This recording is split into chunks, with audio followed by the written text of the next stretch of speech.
Tribes நேயர்களுக்கு வணக்கம். இந்த நிகழ்ச்சியில் நம்மோடு பேச இடதுசாரி செயல்பாட்டாளர் தோழர் மருதையன் அவர்கள் இணைந்துள்ளார். வாருங்கள் அவர்கள் பேசுவோம். தோழர் வணக்கம். வணக்கம். சமீபத்தில் ஆதவ அர்ஜுனா அவங்க அவரோட கட்சி கூட்டத்தில் பேசும்போது அதிமுக தாவேகா இணைப்பு கூட்டம் அந்த கூட்டத்தில் பேசும்போது கரூரில் அதை நாங்கள் மறக்க மாட்டோம், அங்கே ஒரு கணக்கு இருக்கு. எனக்கு கரூர் ரொம்ப முக்கியமான ஊர். ஒரு கணக்கு வழக்கு இருக்கு. அந்த கணக்கு வழக்க முடிக்காம விட மாட்டோம். இதே மண்டலத்தில் சொன்னோம். எங்க தலைவரை கை வச்சீங்கல்ல கரூர்ல, எங்க மக்களை கை வச்சீங்கல்ல ஸ்டாலின் அவர்களே, திரு உதயநிதி அவருடைய வாழ்க்கைக்காக எங்களுடைய மக்களை காவல்துறை மூலமா கொன்று கூச்சிங்களா, அதுக்கான பதில் ஒரு நேரத்தில் நடக்கும். திட்டம் போட்டு ஸ்டாம்பேட் உருவாக்குனாங்க கரூர் காவல்துறை வச்சு. உங்க பிள்ளையை காப்பாத்துறதுக்காக முன்னாள் முதல்வர் அவர் போலீஸை வச்சு எங்க மக்களை கொண்டுட்டீங்க அப்படின்ற ஒரு சார்ஜ் வச்சிருந்தாரு. இப்போ அதுக்கு எதிராக திமுக சுப்ரீம் கோர்ட் நாடி இருக்கிறாங்க. நாளைக்கு அந்த கேஸ் வர இருக்கு. இந்த கேஸ் என்னவா இருக்கும்? இது உண்மையிலேயே ஆதவ அர்ஜுனா பேசினது ஏற்கனவே இருக்கிற அந்த சிபிஐ வழக்கில் ஒரு தாக்கத்தை ஏற்படுத்துமா? இது உண்மையாலேயே கண்டிக்க வேண்டியதா? முதல்ல செந்தில் பாலாஜி தான் இந்த சதிக்கு காரணம் என்று தொடங்கி இப்போ ஸ்டாலின் தான் மகனுக்காக போலீஸை வச்சு செய்து விட்டார் அப்படின்னு சொல்லியிருக்காரு. எப்போ சொல்கிறாருன்னா, ஒரு சீரியஸான அஃபென்ஸ் பற்றி சிபிஐ விசாரணை நடத்தி கொண்டிருக்கும் போது அந்த புலன் விசாரணையில் தலையிடும் விதத்தில், விட்னஸுகளை தன் பக்கம் திருப்பும் விதத்தில், எவிடன்ஸை சீர்குலைக்கும் விதத்தில், தன்னுடைய நோக்கத்தை நிறைவேற்றி கொள்ளும் விதத்தில் அவரே சொல்கிறாரு, எங்களுக்கு ஒரு கணக்கு செட்டில் பண்ண வேண்டியிருக்குன்னு. அப்படி இவர் பேசிவிட்டு அவர் எப்படி இந்த மந்திரி பதவியில் நீடிக்க முடியும்னு எனக்கு தெரியல. நாளை இப்போ ஆர்எஸ் பாரதி போட்டிருக்கக்கூடிய வழக்கில் நாளைக்கு உச்சநீதிமன்றத்தில் இது எழுப்பப்பட்டு சிபிஐ தரப்பு கருத்து சொன்னாங்கன்னாக்கா, அநேகமாக நீதிமன்றம் தெளிவாக இவர் மந்திரி பதவியில் இருக்க முடியாது, அவரை ரிசைன் பண்ண சொல்கிறீங்களா, நாங்கள் அனுப்புவான்னு கேட்கும். அந்த அளவுக்கு போகுமா? அந்த அளவுக்கு போகும். அது எப்படின்னு நான் சொல்கிறேன், அது சும்மா சொல்வதல்ல, இதற்கு ஒரு பின்புலம் இருக்குது. இந்த கரூர் படுகொலையில் எண்ணிக்கையில் எத்தனாவது சதி கோட்பாடுன்னு எனக்கு தெரியல. அது நடந்த கையோட ஃபெலிக்ஸ் ஜெரால்டு முதல்ல பின்பக்கத்திலேருந்து கத்தியால் குத்துனாங்க.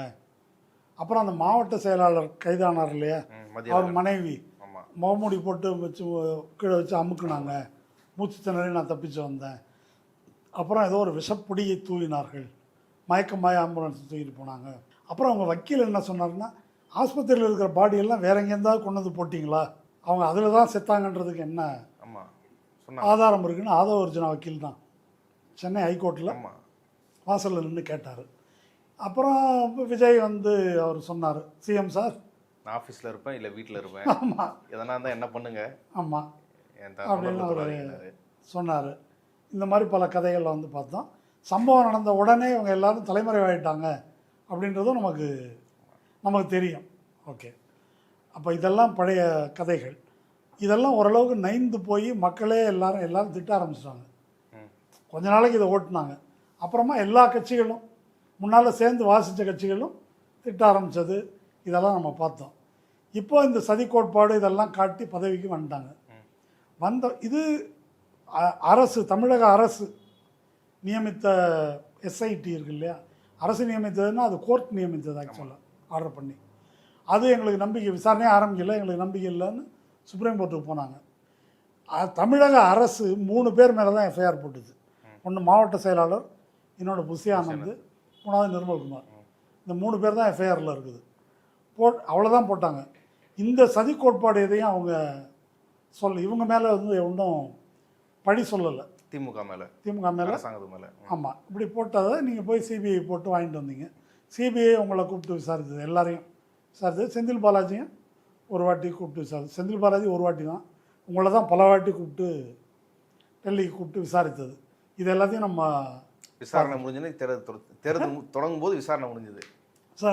வெளில ஹாப்பியாக கை காட்டினார். அது மாதிரி வந்துட்டாங்க. இப்போ விசாரணை தொடருது அப்படின்னு சொல்கிறாங்க.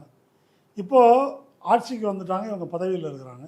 இப்போ விசாரணை தொடருகின்ற, சிபிஐ விசாரித்து கொண்டிருக்கின்ற இந்த நேரத்தில் இவர் புதுசாக ஒரு கதை சொல்கிறார். ஸ்டாலின் தன்னுடைய மகனுக்காக போலீஸை ஏவி விட்டு இந்த மாதிரி ஒரு படுகொலையை நிகழ்த்தி இருக்கிறார் அப்படின்னு ஒரு குற்றச்சாட்டு இருக்கார். இப்போ இதை முதல் குற்றவாளியாக முன்னாள் சிஎம் வந்துடுறாரு.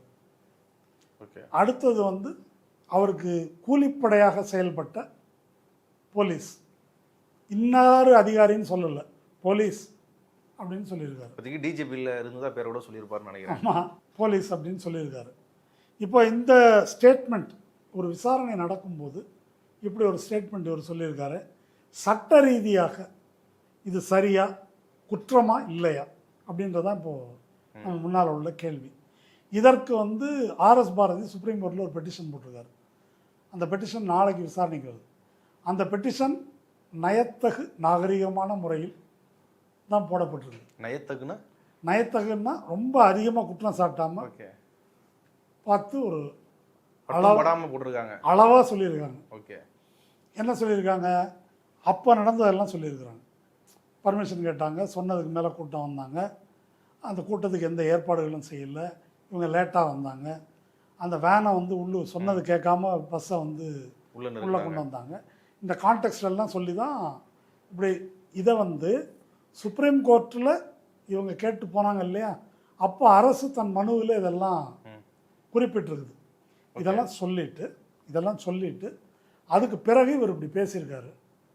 இது எங்கள் தலைவரை இப்படி குற்றம் சாட்டியிருக்காரு அவர். அதனால் எங்கள் தலைவர் நிரபராதின்லாம் அதில் சொல்லலை, தலைவரை குற்றம் சாட்டியிருக்கிறாரு. கூட போலீஸை பற்றி இப்படி சொல்லியிருக்காரு.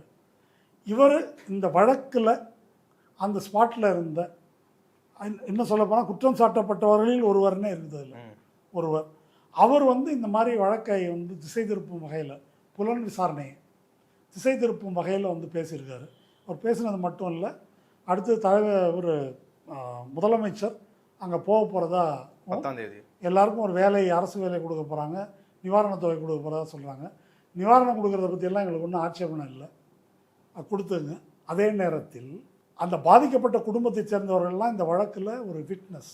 அதனால் வந்து அந்த எவிடன்ஸை இன்ஃப்ளூயன்ஸ் பண்ணக்கூடிய, விட்னஸை இன்ஃப்ளூயன்ஸ் பண்ணக்கூடிய ஒரு காரியமாக இது அமைந்துவிடும் என்பதை நீதிமன்றத்துக்கு நாங்கள் கவனத்துக்கு கொண்டு வரோம். நீங்கள் பார்த்து சொல்லுங்கள் ஐயா நியாயத்தை. அப்படி அந்த அளவில் தான் அந்த பெட்டிஷன் சொல்லுது. என்னுடைய கருத்து என்ன அப்படின்னாக்கா, இதில் முதலில் பேசியிருக்க வேண்டியது யார்? ஆர்எஸ் பாரதியா? ஆர்எஸ் பாரதியே என்ன சொல்கிறாருன்னா, இது இன்வெஸ்டிகேஷனை பாதிக்கும். இன்வெஸ்டிகேஷன் ஆர்எஸ் பாரதியா பண்ணுறாரு, சிபிஐ. அப்போ இந்த பேசின உடனேயே முதலில் இதுக்காக குரல் கொடுத்துருக்க வேண்டியது அல்லது நடவடிக்கை எடுத்திருக்க வேண்டியது சிபிஐ தான், புலன் விசாரணை. இப்போது ஒரு மர்டர் நடக்குது, அங்கே ஒரு 4-5 பேர் இருக்கிறோம், நானும் இருக்கிறேன், கொலைகாரர்கள் யாரோ 2 பேர்னு வச்சுக்கோங்க, அந்த ஸ்பாட்டில் நான் இருக்கிறேன். இந்த கொலை வழக்கு தொடர்பாக என்னையும் கூப்பிட்டு போலீஸ் விசாரிச்சிருக்கு. நான் என்ன சொல்கிறேன் அப்படின்னு சொன்னால், அப்படி வந்தேங்க, அவங்க கத்தியால் குத்துறதை பார்த்தேன், ஏன்பா குத்துறேன்னு தள்ளி விட்டேன் நான் அப்படின்னு நான் ஒன்று சொல்கிறேன். இன்னொருத்தர் ஒன்று சொல்கிறாரு. இதெல்லாம் போலீஸ் பதிவு பண்ணிக்கிறாங்க. எஃப்ஐஆரில் இந்த 2-3 பேர் மேலே போட்டிருக்கிறாங்க. ஆனால் போலீஸ் என்ன செய்யும்னா, இவன் வந்து விலக்கி விட்டானா, இல்லை கொலைக்கு உடந்தையாக இருந்தானா, இல்லை ஆள் காட்டினானா, என்ன செஞ்சான் என்பதை போலீஸ் வந்து விசாரிக்கும். அப்படி தானே அது விசாரிச்சுட்டு அதுக்கப்புறமா என்ன சார்ஜ் ஷீட்டில் சேர்க்கும். இப்போ நான் எவிடன்ஸ் கொடுத்துட்டு வந்து வெளியே வந்து இந்த கொலை எப்படி நடந்ததுன்னாக்கா, அவன் தான் பண்ணது அப்படின்னு நான் வெளியே பேசினேன்னு வச்சுங்களேன், உடனே என்ன செய்வாங்கன்னா ரிமாண்ட் பண்ணுவாங்க. இவன் வெளியே இருந்தான்னாக்கா இந்த வழக்கை நாங்கள் முறையாக விசாரிக்க முடியாது, சாட்சியை கலைக்கிறார், வழக்கை திசை திருப்புகிறார், அதனால் நாங்கள் சார்ஜ் ஷீட் போடுற வரைக்கும் இந்த ஆள் வந்து ஜெயிலில் இருக்கணும் என்று சாதாரண கொலை கேஸிலேருந்து அல்லது அட்டெம்ப்ட் டு மர்டர்லேருந்து என்ன கேஸாக இருந்தாலும் போலீஸ் வந்து இப்படி தான் கையாளும். இதை கையாள்வது யார்? போலீஸ் அப்படி கையாளும். சரிதானா? இப்போது சிபிஐ எதுவும் பேசாமல் இருக்கு. அந்த மர்மம் எனக்கு என்னன்னு புரியல. சிபிஐ இந்த நேரத்தில் நடவடிக்கை எடுத்துக்கணும். என்ன நடவடிக்கை எடுக்கணும்? சம்பவம் நடந்த பிறகு கூட அரசு சார்பாக ஐஏஎஸ் அதிகாரிகள் கொண்டு இந்த விஷயத்தில் என்ன நடந்தது அப்படின்றதெல்லாம் அவங்களும் கூட அவங்களோட வருஷனை சொன்னாங்க. ஆமாம். ஆனால் சிபிஐ அதெல்லாம் அதையும் அதுக்கப்புறம் தான் சிபிஐ போச்சு. இருந்தாலும் சிபிஐ அதெல்லாம் வந்து ஒன்றும் ரெஸ்ட்ரிக்ட் பண்ணல. அது அது அது அதன் மீது அது ஒரு தவறுன்னு எதுவும் சுட்டி காட்டல. அதே மாதிரி தான் நிதி எடுத்துக்க முடியும். இல்லை ரெண்டுக்கும் உள்ள வேறுபாடு என்னன்னு சொல்கிறேன். அன்னைக்கு அரசுக்கு கீழ் இருந்த அந்த ஐபிஎஸ் ஐஏஎஸ் அதிகாரிகள் என்ன நடைபெற்றது அப்படின்னு சொல்லியிருக்காங்க. இன்னைக்கு அவங்கள கூப்பிட்டு விசாரித்து ஐஏஎஸ் அதிகாரி அமுதாவோ அல்லது அந்த ஐபிஎஸ் அதிகாரி இருக்கிற டேவிட்சன் தேவா அவங்க வேற ஒன்று மாற்றி சொன்னாங்கன்னாக்கா அவங்க அதுக்கு பதில் சொல்லி ஆகணும். அவங்க சொன்னது தப்பு இல்லை, மாற்றி வேற ஒன்று சொன்னாங்கன்னா அதுக்கு அவங்க பதில் சொல்லணும். இப்போ இங்கே நடக்கிற பிரச்சனை என்ன? அப்படின்னா உங்களை கூப்பிட்டு சிபிஐ விசாரிச்சிருக்குது. உங்களை என்ன யாரை? ஆதவர்ஜுனா, ஆதவர்ஜுனாவை, விஜயை, புசியானந்த, நிர்மல்குமார், இன்னும் யார் யாரெல்லாம் விசாரித்தாங்க நமக்கு தெரியாது. உங்களை எல்லாம் விசாரிச்சிருக்குது. நீங்கள் சிபிஐயில் ஒரு விஷயம் சொல்லியிருக்கிறீங்க, அதோட மேட்ரு ஓவர். இன்னும் இப்போ இந்த விஷயம் இப்படி ஒன்று உங்களுக்கு கருத்து இருக்குன்னா அது நீங்கள் சொல்ல வேண்டிய இடம் இது சிபிஐட்ட போய் சொல்லணும். இதுக்கு என்கிட்ட இந்த ஆதாரம் இருக்குது. ஆனால் இவர் என்ன சொல்கிறாரு, கரூரில் நாங்கள் செட்டில் பண்ண வேண்டிய கணக்கு ஒன்று இருக்குது அப்படின்னு சொல்லிட்டு தான் இதை சொல்கிறாரு. இப்போ பிரச்சனை தொடங்குது. என்ன பிரச்சனை? திராவிட முன்னேற்ற கழக ஆட்சியில் இந்த கேஸில் சுப்ரீம் கோர்ட்டில் ஒரு கவுண்டர் அஃபிடவிட் போட்டிருக்காங்க. சம்பவங்கள் நிகழ்ந்தது இப்படின்னு சொல்லிட்டு. இன்றைக்கி ஆட்சி மாறிடுச்சு.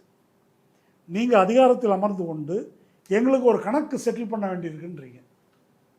அப்படின்னா என்ன பொருள்? நீங்கள் வந்து விட்னஸை இன்ஃப்ளூயன்ஸ் பண்ணுவீங்க, விட்னஸை டேம்பர் பண்ணுவீங்க. இந்த வழக்கின் முடிவு உங்களுக்கு சாதகமாக வருவதற்கு என்ன காரியங்கள் எல்லாம் செய்யணுமோ அதை செய்வோம் அப்படின்றத நீங்கள் சொல்கிறீங்க. ஒளிச்சு மறைச்செல்லாம் பேசலை. எனக்கு ஒரு நீதி வாங்கி கொடுப்போம், இதை விட்டுற மாட்டோம் அப்படின்னு எடுத்துக்க முடியாது. அப்படி சொல்லலையே. எனக்கு ஒரு கணக்கு செட்டில் பண்ண வேண்டியிருக்கு, அவர் தூண்டி விட்டு இவர் செஞ்சார் அப்படின்னு சொல்லிட்டீங்க. அப்படிதானே? அப்படிதான். ஆமாம். அப்போது இதை டேம்பர் பண்ணுவாங்க அப்படின்னு இருக்குது. இப்போ இதுக்கு முன்னால் செந்தில் பாலாஜி அதே ஊரை சேர்ந்தவர் இடி கேஸில் ஒரு வருஷத்துக்கு மேலே உள்ளே இருந்தார். அவருக்கு ஏன் பெயில் கொடுக்கல? அவர் வந்து விட்னஸை கலைச்சிருவார் தான், அதுதான் ஆர்கியூ பண்ணார். அந்த வழக்கில் சார்ஜ் ஷீட் போட்டாச்சு, விசாரணை நடந்துட்டு இருக்குது. விசாரணை மெதுவாக நடக்குது, வேகமாக நடக்கணும். நூற்றுக்கணக்கில் விட்னஸ் இருக்குது, வேகமாக நடக்கணும் அப்படின்றது தான். வேகமாக விசாரணை முடிங்க, அது வரைக்கும் இருந்தாலும் வெளியே விட முடியாது. அதுக்கப்புறமா சுப்ரீம் கோர்ட்டில் போய் ஏங்க அது விட்னஸ் நூற்றுக்கணக்கில் இருக்குது, எத்தனை வருஷம் அவர் உள்ளே இருக்கணும், அது முடிக்கிறது எத்தனை நாள் ஆகும் அப்படின்ன பிறகு பெயில் கொடுத்துட்டாங்க. பெயிலில் வெளியே வந்தார். பெயிலில் வெளியே வந்து நான் அக்யூஸ்டு தானே, கன்விக்ட் இல்லை, தண்டிக்கப்பட்ட குற்றவாளி இல்லை, அதனால் நான் அமைச்சர் பதவிக்கு போகிறேன் அப்படின்னு போகிறாரு. அப்போது அது உடனே உயர்நீதிமன்றத்துக்கு சுப்ரீம் கோர்ட்டுக்கு எடுத்துகிட்டு போகிறாங்க. சுப்ரீம் கோர்ட் என்ன சொல்லுது, நீ மந்திரி பதவியில் உட்காந்துருந்தா இந்த வழக்கு எப்படி நடக்கும், நேர்மையாக எப்படி நடக்கும், அதனால் மந்திரி பதவியில் இருக்க முடியாது அப்படின்னு சொல்லுது. அதன் விளைவாகத்தான் அவர் வந்து திரும்ப வெளியே வர்றாரு. இப்போது இந்த வழக்கில் தலையிட்டு இப்படி பேசக்கூடிய ஆதவர்ஜுனா அமைச்சராக இருக்கார். இந்த புலனாய்வு நேர்மையாக நடக்குன்றதுக்கு என்ன கேரண்டி? புலனாய்வு நேர்மையாக நடக்காதுன்றதுக்கு பொருள் இவர் போய் சிபிஐ அதிகாரிகளை மிரட்டியோ தாஜா பண்ணியோ ஏதோ ஒன்று செஞ்சு மாற்றுவார்ன்றது இல்லை. விட்னஸை கலைச்சாலே போதும், பொய் சொல்ல வச்சா போதும். அப்போ இவர் அதை செய்ய மாட்டார்ன்றதுக்கு என்ன கேரண்டி என்ற கேள்வி வருது. இந்த கேள்விகளை எல்லாம் சிபிஐ கேட்டிருக்கணும். ஏன் கேட்கவில்லை அப்படின்றது எனக்கு மர்மமாக இருக்குது. இடி வந்து அவ்வளவு கராராக நடந்துருச்சு செந்தில் பாலாஜி விஷயத்தில். ஆனால் இந்த விஷயத்தில் சிபிஐ இவ்வளவு லீனியண்ட்டாக நடந்து கொள்வது எப்படி? இப்போ இதுக்கு முன்னால் பிளேஸ் ஆஃப் அக்கரன்ஸில் இருந்த விஜய் மாவலிபுரத்தில் கூப்பிட்டு எல்லாருக்கும் வந்து நிதி உதவி பண்ண, அதுவே விழுந்தாரு. ஆமாம், இதுவே ஒரு பிரச்சனை. இதையே அவர் செய்திருக்க முடியுமா? அதை ஒரு புலன் விசாரணை அமைப்பு இதையே கேள்விக்குள்ளாக்கிடணும். இதையே நான் திரும்ப திரும்ப சொல்கிறேன். ஆனால் அது பொலிட்டிக்கலாக விமர்சனத்துக்குள்ளாவதில் அவர் சந்திக்கலன்றது அந்த தனி எதிர்ப்பு போனாங்களே, அது தனி இல்லை. நான் என்னுடைய கேள்வி என்ன அப்படின்னு கேட்டால், இப்போ இந்த நடந்திருக்கிற சம்பவம் வந்து கொலை கிடையாது இல்லையா? இது வந்து ஒரு கிரிமினல் நெக்லிஜென்ஸ், குற்றம், ஒரு அலட்சியம், அதன் விளைவாக ஏற்பட்ட மரணம், நாட் அமௌண்டிங் டு மர்டர், அப்படி தான் இது வருது. ஒரு தப்பு நடந்திருக்குது. இப்போது நான் என்ன கேட்குறேன்னா, இது திரும்ப மர்டரோ இல்லை கொலை முயற்சியோ காயப்படுத்துவதோ ஏதோ ஒன்று நடந்து அந்த வழக்கு புலன் விசாரணை நடக்கும்போது பாதிக்கப்பட்டவர் நீங்கள், அக்யூஸ்டு நான் உங்களுக்கு வந்து ஒரு 10,000 ரூபா பணத்தை கொடுத்து அட்ஜஸ்ட் பண்ணிட்டாங்க, அது குற்றமா இல்லையா? குற்றம் தான். இப்போ இது என்ன? இது அனுமதிக்கப்பட்டுருச்சு. இது இப்போ அடுத்தது நான் போகிறேங்க, வேலை கொடுக்க போகிறேன், பணம் கொடுக்க போகிறேன்னா இது இந்த விசாரணையை பாதிக்குமா பாதிக்காதா? இதை சிபிஐ எழுப்பியிருக்க வேண்டும். ஆர்எஸ் பாரதி எழுப்புவதுன்றது ரெண்டாம் பட்சமானது. முதல்ல சிபிஐயே புலன் விசாரணை அமைப்பு என்ற முறையில் இதை காக்னிசன்ஸுக்கு எடுத்துருக்கணும். நாளைக்கு நியாயமாக சுப்ரீம் கோர்ட்டு சிபிஐக்கு தான் கண்டனம் தெரிவிக்கணும் ஃபஸ்ட்டு, அப்புறம் தான் ஆதவர்ஜுனா பற்றி பேசுவது. இது ஒன்று. ரெண்டாவது என்ன பாயிண்ட் அப்படின்னா, இவர் வந்து ஸ்டாலின் போலீஸாரை பயன்படுத்தி இதை நடத்தியிருக்காரு அப்படின்னு சொன்னாக்கா, இது மொத்த காவல்துறை இருக்கு இல்லையா, அதையே கேவலப்படுத்துகிற மாதிரி இருக்குது. அவங்கள பூரா ஒரு கூலிப்படை, அவர் ஏவி விட்டு சாவட்ட 41 பேர் அப்படின்னு அவர் ஏற்பாடு பண்ணார். 40 பேரோ 50 பேரோ 30 பேரோ அப்படி ஏற்பாடு பண்ணார். அந்த மாதிரி ஒரு கேவலமான செயலுக்கு அவர் சொன்னதை கேட்டு இவங்க செஞ்சாங்க அப்படின்னு ஒரு குற்றம் சாட்டுறாரு. அந்த குற்றச்சாட்டு என்பது XY என்ற ஒரு குறிப்பிட்ட போலீஸ் அதிகாரி மேலே அவர் சொல்லலை, மொத்த காவல்துறை அந்த போலீஸ் ஃபோர்ஸ் மேலேயே சொல்கிறாரு. போலீஸ் ஃபோர்ஸுக்கு தலைமை யார்? டிஜிபி. இந்த இப்படிப்பட்ட ஒரு கேவலமான அவதூறு, ஒருவேளை இது குற்றச்சாட்டு அப்படி தெரியும்னாக்கா அவர் ஒன்று கேட்டிருக்கணும், இது என்னன்னு கொஸ்டினை ரைஸ் பண்ணியிருக்கணும். எப்படி அமைதியாக இருக்கிறாங்கன்னு எனக்கு தெரியல, புரியல உண்மையிலே எனக்கு. ஒருவேளை அவர் சொல்கிறதுல உண்மை இருக்குன்னா ஒரு டிபார்ட்மெண்டல் என்கொயரி ஆர்டர் பண்ணக்கூடிய அதிகாரம் அவருக்கு இருக்கு. இருக்கு. ஏன்னா கிரிமினல் இன்வெஸ்டிகேஷன் வேறு, டிபார்ட்மெண்டல் ஆக்ஷன் வேறு, ரெண்டும் வேறு வேறு. அப்போ அவர் சும்மா இருக்கிறாரு அப்படின்னா என்ன நடக்குது? இவ்வளவு முறைகேடுகள் இதில் இருக்குது, கண் முன்னால் நடக்குது. இதை டெல்லி அனுமதிக்கிறது, அதான் ரொம்ப முக்கியம். ஓகே, அப்போ கொள்கை எதிரியோடு என்ன அண்டர்ஸ்டாண்டிங், இது எப்படி அனுமதிக்கிறாங்க அது எனக்கு புரியல. நீங்கள் கம்பேர் பண்ணுங்க செந்தில் பாலாஜி கேஸை, அப்போ ஆடின ஆட்டம் நடந்த கூத்துகள் இருக்கு இல்லையா, அதெல்லாம் நம்ம பார்த்தோம்ல, அதெல்லாம் பார்த்தோம்ல. ஒன்றும் இல்லைங்க, 2G கேஸ் வந்தபோது ஆர்எஸ்ஆ ரிசைன் பண்ணிட்டாரா பண்ணலை ஞாபகம் இல்லை எனக்கு. ஏதோ ஒரு விழான்னா யாரோ ஒரு தலைவருடைய நினைவு விழா பார்லிமெண்ட் வளாகத்தில் குற்றச்சாட்டு 2G வந்து பேசிகிட்டு இருக்குது. அப்போது ராஜா வந்து பார்லிமெண்ட் வளாகத்தில் வர்றாரு. அப்போ மன்மோகன் சிங் வந்து அவர் தோளை இப்படி தட்டுறாரு. மன்மோகன் சிங் எப்படி தோளை தட்டலாம் அப்படின்னு ஒரு பயங்கரமான விவாதம் நடந்தது, பார்த்தோம். இதெல்லாம் நடந்தது. இப்போ என்ன நடக்குது? அங்கே தண்ணீர்னு மக்கள் நசுங்கி சாகின்ற மக்கள் தவிக்கும்போது தண்ணி பாட்டில் எடுத்து கொண்டாந்து கொடுத்தவர் ஆதவர்ஜனா, தண்ணி பாட்டில் தூக்கி போட்டவர் விஜய். இதெல்லாம் நிகழ்ந்த பிறகு இந்த பக்கம் ஆம்புலன்ஸுகள் வரிசையாக ஆளை தூக்கிட்டு வர்றது. என்னப்பா ஆம்புலன்ஸ் வருது, நம்ம கொடி கட்டின ஆம்புலன்ஸ் என்றெல்லாம் இவர் பேசினார் இல்லையா. அதற்கு பிறகு இந்த துயரங்கள் நடப்பதை பார்த்த பின்னர் தான் பாட்டிலுக்கு 10 ரூபான்னு அவர் பாடுறாரு. இப்போது இது எப்படி இவ்வளவு துயரங்களை பார்த்துக்கிட்டு நீங்கள் எப்படி அதை செஞ்சீங்க என்ற கேள்வியை பல பேர் அன்று எழுப்பினார்கள். ஆனால் இப்படி இந்த சீன் ஆஃப் அக்கரன்ஸில் இருந்து அதில் பங்கேற்றவர்கள் வேறொரு வருஷனை இப்போ சொல்கிறாங்க. அதை எப்படி சிபிஐ கண்டுக்காமல் இருக்குது? நாளைக்கு உச்சநீதிமன்றம் என்ன சொல்ல போகிறது அப்படின்றத பார்ப்போம். திமுக எவ்வளோ நல்லவங்களாக இருக்கக்கூடாது, பெட்டிஷன் தான் போட்டிங்க, இதெல்லாம் உங்களுக்கு தெரியாத பாயிண்ட்டா? இதை வெளியே பேசுவது ஏன் பேசாமல் இருக்கணும்? இது ஒரு சீரியஸான, இதுக்கெல்லாம் கண்டன ஆர்ப்பாட்டம் நடத்தணும். நீங்கள் அப்படி பண்ணால் தான் சிபிஐ ஏதாவது நகர்த்த முடியும். நீங்கள் அமைதியாக இருந்தீங்கன்னா எப்படி இருக்கும்? எனக்கு ஒன்றும் புரியல. இது தமிழ்நாடு அரசு இது ரொம்ப பார்க்காம ரொம்ப சுவாரஸ்யமாகவும் ரொம்ப புதிராகவும் அப்படி பல விஷயங்களை வந்து அடுத்து தனக்கம் வருது. மாற்றம் அதில் வந்து இன்னைக்கு பேசப்படக்கூடிய செய்தி வந்து ஜான ஆரோக்கியசாமி அப்புறம் விஷ்ணு ரெட்டி இவங்க 2 பேர் வந்து கேபினெட் மினிஸ்டர் மீட்டிங்லாம் வந்து கலந்துக்கிறாங்க. ஆனால் இவங்க 2 பேரும் வந்து என்னவா இருக்கிறாங்க தமிழக அரசில், முதலமைச்சருக்கு என்னவா இருக்கிறாங்க அப்படின்றது வெளிப்படைத்தன்மையாக இல்லை. ஆனால் அவங்க ஏதோ இருக்கிறாங்க அப்படின்றது பேசப்படுது. அவங்க ஏதோ அப்பாயிண்ட் செய்யப்பட்ட மாரி எதுவும் ஜிஓக்களோ எதுவும் கிடையாது அப்படின்ற விஷயங்களும் இன்னைக்கு வெளில வந்திருக்குது. இதுதான் பரபரப்பாக இருக்குது. இன்னும் அரசு தரப்புலேருந்து அதுக்கான விளக்கங்கள் எதுவும் வரல. நீங்கள் அதை எப்படி பார்க்குறீங்க? இந்த பாட்சான்னு ஒரு படம் தெரியுமா? ரஜினி படம். பாட்சா படத்தில் நீங்கள் யாருன்னு கேட்டுகிட்டே இருப்பாங்க. அந்த மாதிரி 10 நாள் முன்னாலே வில்சன் கேட்டார். கேபினட் மீட்டிங்கில் 2 பேர் உட்காந்துருக்கீங்களே, நீங்கள் யார், இவர்கள் யார் கேட்டார். அது திமுக காரரு, அதான் மூத்த வழக்கறிஞர். அதுக்கு 3 நாள் பதில் இல்லை. அப்புறமா RS பாரதி போய் ஒரு கம்ப்ளைண்ட் கொடுக்குறாரு டிஜிபி ஆஃபீஸில்.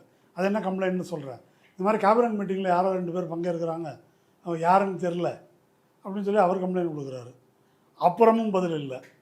அதுக்கப்புறம் இப்போ திமுக வந்து கவர்னர்கிட்ட போய் ஒரு பெட்டிஷன், அப்புறம் அதிமுக ஒரு பெட்டிஷன், பிஜேபி நயினார் நாகேந்திரன் அவரும் இதை போய் எழுதி கொடுக்குறாரு.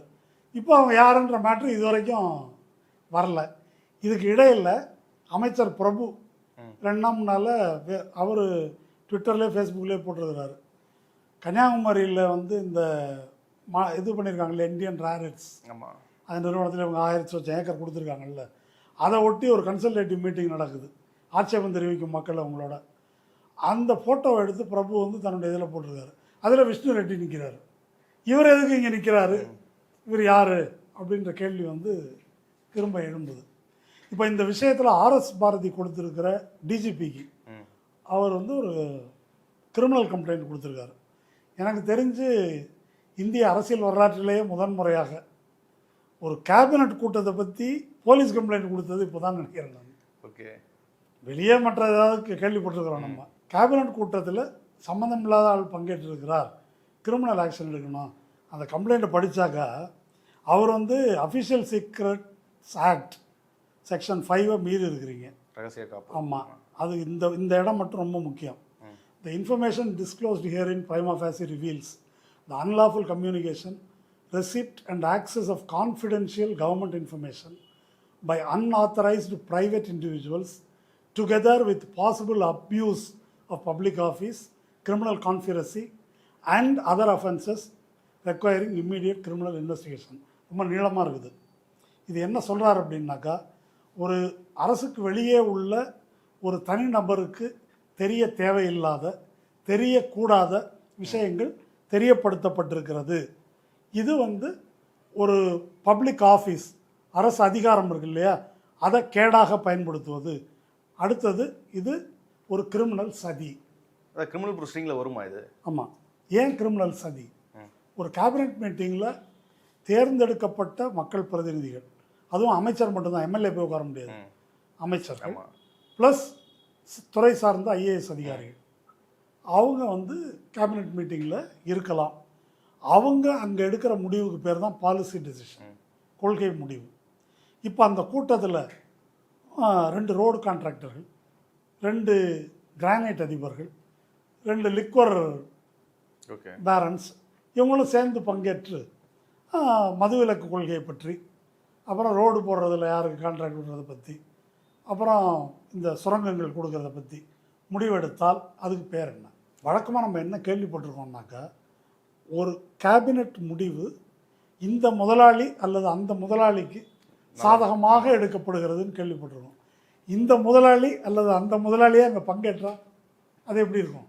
முதலாளியே வந்து கொள்கையை முடிவு பண்ணுறாரு. ஆமாம், நேரையே உட்காந்து முடிவு பண்ணுற மாதிரி. அதனால தான் அது கான்ஸ்பிரசி ஆகுது, கிரிமினல் கான்ஸ்பிரசி, சதி. இப்போ வந்து அரவிந்த் கெஜ்ரிவால் வழக்கு இருக்கு இல்லையா, லிக்கர் இதுக்கு வந்து அவர் கொடுத்தாரு. நியூ டெல்லி கேபினட் மீட்டிங்கில் யாரும் லிக்கர் மாஃபியா வந்து கலந்துக்கல, ஆனால் அதுக்கு சாதகமாக பழைத்தாருன்னு தான் அவர் மேலே குற்றம் சாட்டப்படும். அது மாதிரி நிறைய கேஸ் இருக்குதுன்னு வச்சுக்கோங்க. இங்கே வந்து திரைமறைவாக நடக்கிற விஷயம் வெளிப்படையாக நடந்துருக்கு. இதுக்கு பேர் தான் டிரான்ஸ்பரன்சி. மாற்றம் வந்து இதான் இப்படி நடந்துருக்குது அப்படின்றது தான் அந்த புகாரில் சொல்லியிருக்கு. இப்போ இதில் இவர் இப்போ ஆர்எஸ் பாரதி கொடுத்துருக்காரு அப்படின்றது மட்டும் இல்லை. இப்போ நேற்றுக்கு இந்த மூத்த பத்திரிகையாளர் ஆர்கே அவர் ஒன்று பேசி போட்டிருக்காரு. அதில் என்ன சொல்லியிருக்காருன்னா, இந்த மாதிரி இந்த 2 பேர், விஷ்ணு ரெட்டி அவர் வந்து அட்மினிஸ்ட்ரேஷனை கவனிக்கிறது, ஈவெண்ட் மேனேஜ்மெண்ட்டு, அப்புறம் அதாவது முதல்வருடைய ஈவெண்ட் மேனேஜ் பண்ணுறது, அப்பாயின்மெண்ட்ஸு, இதெல்லாம் அவர் கவனிப்பாருன்னு இருக்குது. ஜான் ஆரோக்கியசாமி வந்து பொலிட்டிக்கல் அட்வைசர்னு இருக்குது. இது எதுவும் இது வரைக்கும் ஜிஓவாக முறையாக வெளியிடப்படவில்லை. இது அப்படி அவசியம் இருக்கா வெளியிடணும்னு? இல்லைன்னா எப்படி தெரிஞ்சுக்கிறது? இல்லைன்னா இப்போ நான் என்ன கேட்குறேன், ஒரு கலெக்டர் ஆஃபீஸ் எடுத்துங்க, ஒரு மாவட்ட ஆட்சியர் இருக்கார், அவர் வந்து நீங்கள் நாளையிலேருந்து நீங்கள் தான் தாசில்தார் அப்படின்னு சொல்லிட்டு போயிடுறாரு. அவர் வந்து அவர் சொல்லப்பட்ட நபர் வந்து நாற்காலியில் உட்காந்துக்கிட்டு நான் தான் தாசில்தார் அப்படின்னு சொன்னால் பார்க்குறவங்க என்ன கேட்பாங்க? மிச்சம் பேர் உன்னுடைய அப்பாயின்மெண்ட் ஆர்டர் கேட்பாங்களா, கேட்க மாட்டாங்களா? நாங்கள் எப்படி நம்புறது, உங்ககிட்ட தான் வந்து சொல்கிறதா? ஆமாம், அப்படின்ற கேள்வி வரும். இப்போ நம்மளே ஒரு கவர்மெண்ட் ஆஃபீஸுக்கு போய் ஏதாவது ஒன்று சொன்னாக்கா, செத்தாலும் டெத் சர்டிஃபிகேட்டை காட்டு, ஆமாம், செத்ததை கண்ணாலேயே பார்த்தாலும் அதெல்லாம் இருக்கு. டாக்குமெண்ட் தான் பேசுவோம். சுடுகாட்டு ரசீதெல்லாம் கொண்டு வந்து நீங்கள் கொடுத்தாலும் சர்டிஃபிகேட் எங்கன்னு கேட்பாங்களா கேட்க மாட்டாங்களா? அந்த மாதிரி இப்போ இன்றைக்கி காலம் என்னன்னு கேட்டால், நீங்கள் வந்து பாஸ்போர்ட் இருந்தாலே உன்னை சிட்டிசன் ஒத்துக்க மாட்டேன்னு சொல்கிறாங்க. அந்த ரேஞ்சில் போயிட்டு இருக்கும்போது John Arokiasamy political adviser, Vishnu Reddy இதுக்கெல்லாம் பொறுப்பான அதிகாரி, இதை நீங்கள் ஒத்துக்கணும்னு சொல்லி ஒரு அரசாங்கம் நடந்துக்கிட்டு இருக்குது. அவர் வந்து விஷ்ணு ரெட்டி எப்பேற்பட்டவர்னா, அவர் வந்து நம்ம ஜக்மோகன் ரெட்டி ஃபேமிலியில் இருக்கக்கூடிய அவர் பேர் என்ன, அனில் ரெட்டியா சம்திங், அந்த லிக்கர் மாஃபியா, கிரானைட் மாஃபியா, இந்த மாதிரி கேஸு அவர் மேலே இடி, சிபிஐ மற்றும் ஸ்பெஷல் இன்வெஸ்டிகேஷன் டீம் கேஸ் எல்லாம் இருக்குது. அவங்களுக்கு இவர் நெருக்கமானவர். விஜய்க்கு இவர் ரொம்ப பழக்கம். இப்படி வந்து போட்டிருக்கிறாங்க. அவர் கனிம வள சுரங்கம் தொடர்பான கன்சல்டேட்டிவ் மீட்டிங்கில் அவர் போய் நிற்கிறார். இது என்ன கணக்கு, இது எப்படி புரிஞ்சுக்கிறது? இது இந்த கேள்விகள் வந்து எழுப்பப்பட்டிருக்கு. இதை ஃபோட்டோ எடுத்து ஒரு மந்திரி வேற வெளியே போடுறாரு. ஆமாம், இப்போ என்னன்றாரு அவர். இல்லை அம்மா என்னன்றாரா, அது என்னன்னே தெரியாது, நம்மளும் இருந்துன்றதுக்காக போட்டார். இந்த கெட்டதில் ஒரு நல்லது, நமக்கு ஜீவோ கிடைக்கல, ஃபோட்டோ தான் கிடச்சிருக்கு ஆதாரம். இப்போ இதெல்லாம் வச்சு இதெல்லாம் எப்படி பண்ணீங்க அப்படின்ற கேள்வியை வந்து எழுப்புறாங்க. இது இல்லாமல் வேறு நிறைய அப்பாயின்மெண்ட்ஸ் இருக்குது. இப்போ அந்த அவர் பேர் என்ன, வெங்கட்ட நாராயணனா, அவரை சரி அவர் யாருங்க, அவர் வந்து ஜனநாயகன் ப்ரொடியூசரு, ரியல் எஸ்டேட்டு இதெல்லாம் பார்க்குறாரு அவர். ஆமாம். அப்புறமா சட்டசபையில் கொறடா சபரிநாதன், அவர் யார், விஜய் ரொம்ப நாளாக டிரைவர், அவருடைய பையன் அப்படின்னு. இந்த விஷயங்களை பற்றி ஊடகங்களில் இத்தனாலாக நடக்கிற விவாதத்தில் இந்த முறைகேடு தப்பு, முறையாக ஜீவோ போட்டுருக்கணும் இதெல்லாம் சொல்கிறாங்க. முறையாக ஜீவோ போடாது இதில் மட்டும் இல்லை. இன்னைக்கு காலையில் ஹிந்து பேப்பருடைய முதல் பக்கத்தில் ராமகிருஷ்ணன் ரிப்போர்ட் பண்ணியிருக்காரு. என்ன ரிப்போர்ட் பண்ணியிருக்காரு? 3 ஐட்டங்கள் முக்கியமானது. எது, நம்ம சிங்கப்பெண் திட்டம் இவ்வளோ பயங்கரமாக சீன் போட்டு, சிங்கப்பெண் திட்டத்துக்கான ஜிஓ வந்து வெப்சைட்டில் இல்லை, கவர்மெண்ட் ஜிஓ கவர்மெண்ட் வெப்சைட்டில் இல்லை. 100 யூனிட் மின்சாரம் இலவசம், அந்த ஜிஓ வெப்சைட்டில் இல்லை. விவசாயிகளுக்கான கடன் சலுகை, அது வந்து வெப்சைட்டில் இல்லை, தமிழில் அறிவிப்பில் இருக்குது. அது வந்து சட்டப்படி செல்லுபடி ஆகிறது அல்ல, இதில் இல்லை. அப்போது இது நிர்வாகம் நடக்கவில்லை, நிர்வாகம் மாதிரி ஏதோ நடக்குது. அப்படி ஜிஓ வெளியிடுறதுல அதில் என்ன பிரச்சனை, அது தெரியலன்னு எடுத்துக்கலாமா, அதுக்கு வேறு எதனா இன்டென்ஷன் இருக்குன்னு? ரெண்டும் இருக்கலாம். இப்போ இதெல்லாம் இன்டென்ஷன் இருக்க வாய்ப்பு இல்லை. இது சிங்கப்பெண்ணு ஒரு நாள் இன்டென்ஷன் இருக்க வாய்ப்பு இல்லை. அதில் வந்து இன்டென்ஷன் இருக்கக்கூடாது. ஜான் ஆரோக்கியசாமி, ஏன்னா அவர் அந்த ஜெகதீஷ் பழனிசாமி அவர் போட்டு தான் நமக்கு தெரியும் அவர் போஸ்டில் இருக்காருன்னு. அவர் பிறந்த நாளுக்கு அவரே போட்டுக்கிட்டாரு. அவர் போட்டு தான் நான் தான் சொன்ன பிறகு தான் நமக்கு தெரியும். அப்போ அதெல்லாம் வேணும்னே அவர்கள் வைத்திருக்கிறார்கள். இப்போ இவ்வளவு முறைகேடு நடக்குது. இந்த முறைகேடை பற்றி தான் இந்த கம்ப்ளைண்ட் ரைஸ் பண்ணியிருக்கு. இது வரைக்கும் தமிழ்நாட்டில் பல ஆட்சிகள் மாறி இருக்குது. இப்படி ஒரு கேலி கூத்து நடந்து நம்ம பார்த்ததில்லை. ஆனால் தொலைக்காட்சியில் இது பற்றி நடக்கிற விவாதங்களில் இந்த முறைகேடை பற்றியெல்லாம் சொல்கிறாங்க. அதெல்லாம் வந்திருக்கணும், வரல, அதெல்லாம் சொல்லிடுறாங்கன்னு வச்சுங்களேன். ஆனால் இதை சொல்லி எதுக்கும் பதில் சொல்கிறதில்ல அவங்க, அது வேறு விஷயம். இன்னொன்று என்ன சொல்கிறாங்கன்னா, இப்படி அப்பாயின்மெண்ட் போட்டிருக்கிறாங்களே ஒரு பிரச்சனை. இப்போ இந்த இவர் வெங்கநாராயணா போட்டிருக்கிறீங்க, அவர் வந்து மேகதாட்டு பற்றி என்ன பேசுவார், தமிழ்நாட்டை பற்றி என்ன தெரியும் அவருக்கு? இல்லை, சண்முகம் தோழர் தான் சொல்லியிருக்காருல்ல, அது ஒரு டம்மி போஸ்ட்டு, அதுக்கு பவரே கிடையாது. ஏற்கனவே இருந்தவங்களாம் தமிழ்நாட்டை பற்றி என்ன? சரி, ஜான் ஆரோக்கியசாமி போஸ்ட்டு டம்மி போஸ்ட்டா, விஷ்ணு ரெட்டி போஸ்ட்டு டம்மி போஸ்ட்டா, ஒரு லிஸ்ட் இருக்குது. இப்படி இதெல்லாமும் டம்மி போஸ்ட்டா? இல்லை, அதை சொன்னார் அவர். அப்படி டம்மி போஸ்ட்டா இல்லையா அப்படின்றதெல்லாம் வேறு பிரச்சனை. அப்போ அதுக்கு முன்னால் இருந்தவங்களாம் டம்மின்றார் அவர். அப்படி தான் சொன்னார். அதுக்கு முன்னாடி வந்து தமிழ்நாட்டுக்காக என்ன போய் பேசுனாங்க இவர் பேசுறது, நம்பகத்தமிழ் முதல்வருக்கு நம்புகிற மாரி ஒரு ஆள் வேணும், அவருக்கு அவர் தான் நம்புற மாதிரி இருக்கிறாரு அப்படின்னு சொல்லியிருக்காரா? சொல்லியிருக்காரு. மகிழ்ச்சி. அதை பற்றி தான் பேசணும் நான். இப்போ ஊடகங்களே அதை சொல்கிறாங்க, அவருக்கு நம்பிக்கையானவர். இப்போ இங்கே நடக்கிறது என்ன, கட்சி நடக்குதா, கம்பெனி நடக்குதா? ஒரு ஹோட்டல் கடை வச்சா கூட மாஸ்டருக்கு சமையல் தெரிஞ்சிருக்கணும், அந்தந்த வேலை செய்கிறவங்களுக்கு சர்வருக்கு கூட ஒரு அனுபவம் இருக்கணும். ஆனால் கல்லாப்பட்டியில் யாரை உட்கார வைக்கிறாங்களோ அவர் முதலாளிக்கு நம்பிக்கையானவராக இருக்கணும். அதுக்கு மேலே பெரிய திறமைகள் தேவையில்லை. அவர் கல்லால் கை வைக்காதவராக அப்படிதான். அப்போ விஜய்க்கு நம்பகமானவர்கள் யார் அப்படின்னு இப்போ எடுத்துக்கிட்டாக்கா, அவர் படத்தை ப்ரொடியூஸ் பண்ணவர், அப்புறமா அவர் கேமராமேனாக இருந்தவர். சரி, நீ வந்து எம்ஜிஆர் ஃபிலிம் சிட்டிக்கு நீ தான் இன்சார்ஜ், ஓகே. டிரைவரோட மகன், ஓகே நீ தான் கொறடா என்ன. அப்புறம் ஜான் ஆரோக்கியசாமி, விஷ்ணு ரெட்டி, இன்னும் யார் யார் இருக்கிறாங்க அது நமக்கு தெரியாது. அதுக்கு பிறகு இப்போ கீழே அவருடைய எம்எல்ஏக்கள், அமைச்சர்கள், இந்த மாதிரி அவர் வந்து போட்டிருக்காரு. விஜயை தனியாக ஒதுக்கி வச்சுருங்க. வேற ஒரு கட்சி, எந்த கட்சி வேணால் எடுத்துங்க, திமுக, அண்ணா திமுக, சிபிஐ, சிபிஎம், விசிகா, எந்த கட்சியை வேணால் எடுத்துங்க.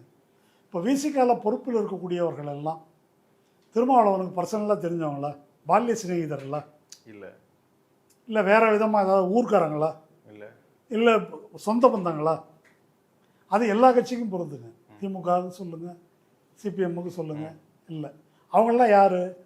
அவங்களாம் விடுதலை சிறுத்தைகள்னு ஒரு கட்சி ஆரம்பித்த பிறகு அந்த கட்சியில் ஏதோ ஒரு ஊரில் ஏதோ ஒரு பிரச்சனையை எடுத்து அதுக்காக போராடி மெல்ல மெல்ல அதில் வந்து ஒரு பிரபலமாகி வேறு பல பிரச்சனைகள் எடுத்து மக்கள் மத்தியில் செல்வாக்கு பெற்று, சரிப்பா நீ வந்து நகர செயலாளராயிரு, நீ வந்து மாவட்ட செயலாளராயிரு, இல்லை கம்யூனிஸ்ட் கட்சினா தேர்ந்தெடுக்கப்படுவது, இது என்ன அப்பாயின்ட் பண்ணப்படுவது.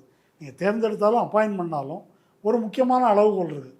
நல்லவனா கெட்டவனா கூட குறைச்ச இருக்கட்டும், ஆனால் மக்கள் மத்தியில் செல்வாக்குள்ளவர், இந்த மாதிரி ஏற்கனவே அவர் வந்து பெர்ஃபார்ம் பண்ணியிருக்காரு, கொள்கையில் உறுதியாக இருக்கிறவர், இப்படி ஏதோ ஒரு அளவுகோல் அடிப்படையில் தான் நம்பகத்தன்மை அங்கே வருது. நான் சொல்கிறது புரியுதா? நம்பகத்தன்மை. ஓகே. நம்பகத்தன்மை. விஜய்க்கு நம்பகத்தன்மை எங்கேருந்து வருது? விஜய்க்கு நம்பகத்தன்மை எங்கே? முதல்ல எம்ஜிஆர் இருந்தார். எம்ஜிஆர் வந்து முக்கியமான போஸ்ட்டில் வந்து கூட முசிறி புத்தனை வச்சுக்கிட்டார், அவர் ரசிகர் மன்ற தலைவர். ஓகே. ஆரம் வீரப்பன் அவர் கணக்கு இல்லை, அவரை கூட வச்சுக்கிட்டார். அந்த பக்கம் வெண்ணிலாடை நிர்மலா கூட நடித்தவங்க, அப்புறம் ஜெயலலிதா, ஓகே, இந்த மாதிரி ஜேபிஆர், இவங்கெல்லாம் வந்து ஏதோ திராவிட இயக்க இதில் கொள்கையில் வந்தவங்க இல்லை, இப்படி அது மாதிரி வச்சுக்கிட்டார். இருந்தாலும் அவர் திமுகவிலிருந்து செயல்பட்டார் அப்படின்னு கொஞ்சம் வாசனை, அது தொடர்பான சில ஆட்கள் அந்த மாதிரி இருந்தாங்க, அப்படி வந்துச்சு. விஜயை பொறுத்த வரைக்கும் அது எதுவும் கிடையாது. அவருக்கு வந்து வேண்டியவர் ப்ரொடியூசர், ரொம்ப நல்லா பழக்கமானவர், நம்பிக்கையானவர், அப்புறம் அந்த கேமராமேன், அப்புறம் இது அவருடைய சர்க்கிள் இருக்குல்ல, அதில் விஷ்ணு ரெட்டி இவங்கெல்லாம் தனிப்பட்ட முறையில். அப்போது சினிமா துறையை பற்றி உங்களுக்கு தெரியும், யாரையும் நம்ப முடியாது, யாரை கேட்டாலும் சொல்லுவாங்க. ஆமாம், சினிமாவில் அந்த நம்ப முடியாத திரை உலகில் அவருக்கு நம்பகமான ஆட்கள் யாரோ அவங்கள அப்படியே அரசியலுக்கு கொண்டுட்டார். இப்போ இது கட்சி, இது கட்சியா? அவங்களாம் கட்சியிலே இல்லை, டைரக்டா அரசு நிர்வாகத்துக்கு வந்தாங்க. இல்லை, இதுவே கட்சி இல்லைன்னு சொல்கிறேன் நான். இது ஏதோ கட்சி மாதிரியும், அவங்க தான் கட்சியில் இல்லை, இது ரசிகர் மன்றம். ஏற்கனவே ரசிகர் மன்றம்ன்ற போர்டை கழட்டிட்டு கட்சி. சட்டசபையில் இந்த பக்கம் பார்த்தாலே அது ரசிகர் மன்றம் தான்றது. ஆமாம், இல்லையா? அந்த கடைக்கு வந்து ஒரு வாஸ்து அல்லது நியூமராலஜிஸ்ட்டை பார்த்துட்டு பேர் மாற்றுவாங்க தெரியுமா, 2A போடு 2N போடுன்னு. அந்த மாதிரி ரசிகர் மன்றத்தை கட்சி அப்படின்னு அதுக்கு வந்து பேர் மாற்றிருக்காங்க, அவ்வளோதான். மற்றபடி அது ரசிகர் மன்றம் தான். இவர் வந்து அதை நிர்வாகம் செய்வதற்கு இவங்களை கூட்டு வந்திருக்கிறார். அப்போ இது அரசியல் கட்சிக்குரிய எதுவும் இங்கே கிடையாது. அவங்க நம்பிக்கையான தன்னுடைய ஆட்களை வைத்து இதை அவர் நடத்த விரும்புகிறார். அதனால தான் அவருக்கு வந்து நிர்வாகம் செய்கிற தகுதி இருக்கா, அரசியல் தெரிஞ்ச தகுதி இருக்கா, பொது வாழ்க்கையில் ஈடுபட்ட தகுதி இருக்கா, இந்த எந்த தகுதியும் தேவையில்லை. அவருக்கு நம்பகமானவர்களாக இருக்கணும். அந்த ஒரு தகுதியின் அடிப்படையில் தான் இவர்கள் நியமிக்கப்பட்டிருக்கிறார்கள். அதை வந்து ஏற்றுக்கொண்டு பேசுகிறது இருக்குல்ல, இது மன்னராட்சியை ஒத்துக்கிற மாதிரி. நீங்கள் மன்னராட்சியில் இந்த அமைச்சரை என்ன அடிப்படையில் நீங்கள் நியமிச்சிங்க, சேனாதிபதி எந்த அமைச்சர், மெய்க்காவலர்கள் என்ன அடிப்படையில் கேட்க முடியாது, எல்லாமே மன்னருக்கு நம்பகமானவர்கள். அதான் இப்போ நடக்குது. இது ஒரு மக்களாட்சியோ இது கட்சியோ அல்ல. இதை ஒத்துக்கிட்டு அவருக்கு நம்பிக்கையானவர்களை தானே வைக்க முடியும். அப்படின்னு ஒரு கட்சியில், அதுவும் கம்யூனிஸ்ட் கட்சி தலைவர் பேசுகிறாருன்னா, இந்த துயரத்தை எந்த கோயிலில் போய் முறையிடுறது அப்படின்னு எனக்கு தெரியல. அப்போது இது நடைபெறுவது என்பது ஒரு மக்களாட்சி கோட்பாட்டுக்கு நேர் எதிரான ஒரு விஷயம். இது ஒரு கட்சியே கிடையாது, இது ஒரு கும்பல் ஆட்சி. சரியாக சொன்னால் இது ஒரு கும்பல் ஆட்சி. அந்த கும்பல் யாருக்காக செயல்பட போகிறது? இந்த கும்பல் என்ன செய்யும்? ஒரு சினிமா ப்ரொடியூசரு, இல்லை இந்த மாதிரி இருக்கிற கிரானைட் மாஃபியா, இந்த மாதிரி உள்ளவங்க, ரூட் மாஃபியா, ஆமாம், அவங்க வந்து அரசு அதிகாரத்துக்குள்ளே வந்து உட்காந்தா ரூட் மாஃபியா என்ன செய்யும்? ஹெட்லைன் எப்படி மேனிப்புலேட் பண்ணுறது, இன்றைக்கி ஒரு சதி கோட்பாடு, நாளைக்கு ஒரு சதி கோட்பாடு, நாளைக்கு ஒன்று, இதை எப்படி பரப்புவது? தான் ஆர்எஸ் பாரதி 2 நாள் நல்லா பேசுனார். பாப்பா அப்படின்னு பேசுனதை திரும்ப சொல்கிறாரு. நான் பாப்பான்னு சொல்லலை, திரிக்காதீங்கன்னு. அத்தனைக்கும் பிறகு என்ன இப்படி சொல்லிட்டான்னு சொல்லி தான் அவர் அமைச்சர் போடுறார், ட்வீட்டு அமைச்சர் வந்து போடுறாரு. அந்த மாதிரி வித்தை காட்டப்படுவதை நம்ம பார்க்குறோம். அதனால் அதுதான் இப்போ நடக்குது. அதனால் இவங்க தான் இப்போ மினிஸ்டர்ஸையும் மற்றவங்களே இயக்குறதுன்றத அந்த முடிவுக்கு எடுத்துக்கலாமா? இல்லை, அது ஒரு பக்கம் தனியாக நடக்குது. அது ஒரு பிரேக் இல்லாத வண்டி மாதிரி கீழே ஓடிட்டு இருக்குது. அது வந்து ஒரு உதிரிங்க, அதெல்லாம் லூஸுங்க. அங்கங்கே ரீல்ஸ் போடுறது, இப்படி ஏதாவது கூத்தடிக்கிறது, இப்படி போயிட்டுருக்கு. அதன் மேலே அமைச்சர்களை சொல்கிறீங்க? ஆமாம், அமைச்சர்களோ யாரெல்லாம் இருக்கட்டும், நான் ஒன்றும் அவங்கள வைக்கிறதுக்காக சொல்லலை. பரிதாபத்துக்குரியவர்கள் கீழே இருக்கிற எம்எல்ஏக்கள். ஓகே, இந்த பாருங்கள், நேற்று நிர்மல்குமார் வந்து அமைச்சர் 2 எம்எல்ஏ விழாவுக்கே வரல. அவன் பிரச்சனை அவனுக்கு தெரியும். அவன் ஃபஸ்ட் டே ஃபஸ்ட் ஷோவுக்கு எத்தனை பிளாக் டிக்கெட் எடுத்திருப்பான், எவ்வளோ கஷ்டப்பட்டிருப்பான்னு தெரியும். அவனை விட்டுட்டு யாரோ ஒரு ஆள் வந்து அவனை கூப்பிட்டு அமைச்சர். இது இல்லாமல் விஜயபாஸ்கர் இவங்கெல்லாம் வேற உள்ளே கொண்டு வராங்க. அதனால் ஏற்கனவே இந்த கட்சியினுடைய உண்மை தொண்டர்கள் என்று அறியப்படுகின்ற ரசிகர் மன்றத்தினர் இருக்காங்கல்ல, அவங்க வந்து கொந்தளிப்பில் இருப்பாங்க. இப்போ அவங்களுக்கு கிடைச்ச மிச்சம் என்னன்னு கேட்டால், அந்த கொடியை அப்பப்போ ரீல்ஸ் போடலாம், இதுக்கு மேலே ஒன்றும் கிடையாது. ஓகே, ஆமாம், இது வந்து கீழே இருக்குது. இது இவர்கள் தான் இப்படி இருக்கிறார்கள்ன்றது இல்லை, மேலேயும் அப்படி தான் இருக்குது. விஜய் வந்து என்ன பண்ணுறாரு? விஜய் வந்து முதல்வராக நடிக்கிறார். முதல்வராக நடந்து கொள்ளலை, முதல்வராக நடிக்கிறார். எப்படி அந்த குற்றச்சாட்டு? அதான் இல்லை, ஒரு ஹீரோவாக அவர் நடித்தது உண்மை தானே. ஆமாம் ஆமாம். அவர் ஹீரோவாக நடிக்கிறதுக்கு எவ்வளோ முன்னிபந்தனைகள். Caravan, makeup man, director, heroine, கதை, ப்ரொடியூசரு, ஆமாம், கதை, அசிஸ்டன்ட் டைரக்டர், வசனம் சொல்லிக் கொடுக்க, டச்சப் பாய், இத்தனையும் உள்ளிட்டு எல்லாம் ரெடி பண்ணிவிட்டு ஷார்ட் ரெடி அப்படின்னு சொன்னாக்கா அந்த 2 நிமிஷமோ 3 நிமிஷத்துக்கு உள்ள அந்த ஷார்ட்டு, அது 1 டேக்கோ 2 டேக்கோ 3 டேக்கோ, அதாவது டான்ஸ் மாஸ்டர், ஃபைட் மாஸ்டர் அவங்க சொல்லிக் கொடுக்க அதை பர்ஃபார்ம் பண்ணிகிட்டு இருந்தார். அதுலேருந்து நேராக அரசியல் வந்தார். இப்போ அரசியலில் அவர் பர்ஃபார்ம் பண்ணுறதுக்கு அப்படி சொல்லிக் கொடுத்தா தானே முடியும், யதார்த்தமாக இல்லையா? அதுக்கு முன்னால் அவருக்கு அனுபவம் இருக்குதா?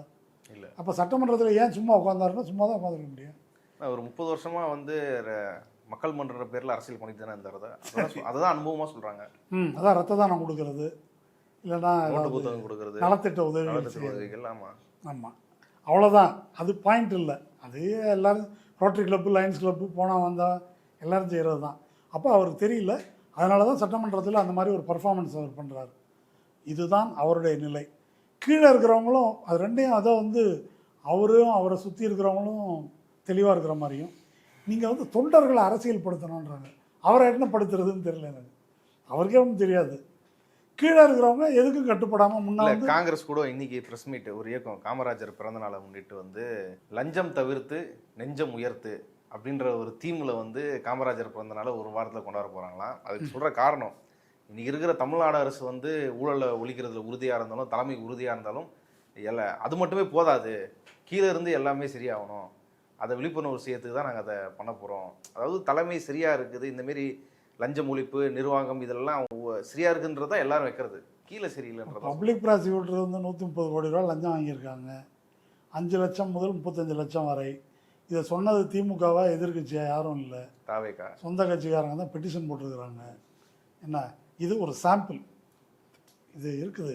முன்னால் லஞ்சம் ஒழிக்கப்பட்டது போல் கொஞ்சம் சீன் காட்டலாம், இது எப்பொழுதும் சீன் காட்டுறது தான். இது போக போக இது நிற்பதற்கான அடிப்படையே கிடையாது.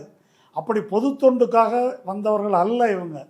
அதாவதுங்க, கேப்பையில் நெய் ஒடியுதுன்னா கேட்குறவன் கேனையினான்னு சொல்லுவாங்க இல்லையா, அது மாதிரி இதை பார்த்து ஏமாறுறவன் வந்து அவனை என்ன செய்யுதுன்னு தெரியல. நேற்று 100 ரூபா டிக்கெட்டு 1500 ரூபாய்க்கு விற்றவன் லஞ்சத்தை ஒழிப்பான் அப்படின்னு இவங்க நம்புகிறாங்க. இந்த திருட்டு கூட்டத்தை கோஆர்டினேட் பண்ண தலைவர் இருக்கார் புசி ஆனந்த், அவர் காசு வாங்கிட்டாருன்றாங்க. இப்போ இந்த பிரச்சனை, அந்த 35 கோடி ரூபா பிரச்சனை இல்லை, இளையராஜான்னு எம்எல்ஏ அதிமுக, இன்னமும் வெப்சைட்டில் விஜய் கட்டி பிடித்து அறிமுகப்படுத்திய எம்எல்ஏ வேற ஒரு ஆளுன்னு இருக்குது. முதல் நாள் அன்னைக்கு அதிமுககாரனுக்கு சீட்டை கொடுத்து ரேட்டு போட்டு தான் விற்றுருக்குறாங்க. இது வந்து வெளிப்படையாக தெரிகின்ற விஷயம். ஆதவர்ஜுனா யார்? அவர் உழைப்பால் உயர்ந்து உத்தமரா? அவர் வந்து மாமனார் காசில் வந்து இல்லை யாரோ எந்த பெண்ணையும் யாரும் காதலிக்கலாம், காதலித்து திருமணம் செஞ்சுட்டு அது பாவ காசு, எது பராஜித் லாட்ரி மார்டின் காசு வந்து ஓகே அதை நான் வந்து விரலாலும் தீண்ட மாட்டேன், உழைச்சி சம்பாரித்து நான் உன்னை காப்பாற்றுறேன் வா அப்படின்னு கூட்டின்னு வந்து அவர் அரசியலுக்கு வந்தாருன்னு வச்சுக்கோங்க சொல்லலாம். அவர் என்ன பண்ணியிருக்காரு, பூர்வீக சொத்து மட்டும் இல்லை, மாமனார் சொத்து இது, அதில் பங்கு வாங்கிட்டு வந்து அவர் ஊழலை ஒழிப்பேன்னு வந்து அது வந்து கள்ளலாற்றியில் வந்தது. கள்ளலாற்றி எனப்படுவது யாதெனின் ஒரே நம்பரில் 10 டிக்கெட் அடிக்கிறது. ஒரு டிக்கெட் அடித்து விற்றாலே லாட்ரி வந்து ஒரு சூதாட்டம். ஒரே நம்பரில் 10 டிக்கெட் அடித்து 10 ஏமாளிகள்கிட்ட விற்று அதில் ஒத்தனை குழுவும் 9 பேர் காசை சுருட்டிக்கிறதுக்கு பேர் தான் கள்ளலாட்ரி. இப்போ எனக்கு கள்ளலாட்ரியை பற்றி யோசிச்சாக்க வேற ஒன்று வருது. ஒரே வாக்குறுதியை பல பேருக்கு கொடுத்து கட்சியில் சேர்த்துட்டு இருக்கிறாங்க. ஓகே ஒரே ஸ்கீம் தான் வேலை செய்கிற மாதிரி எனக்கு தெரியுது.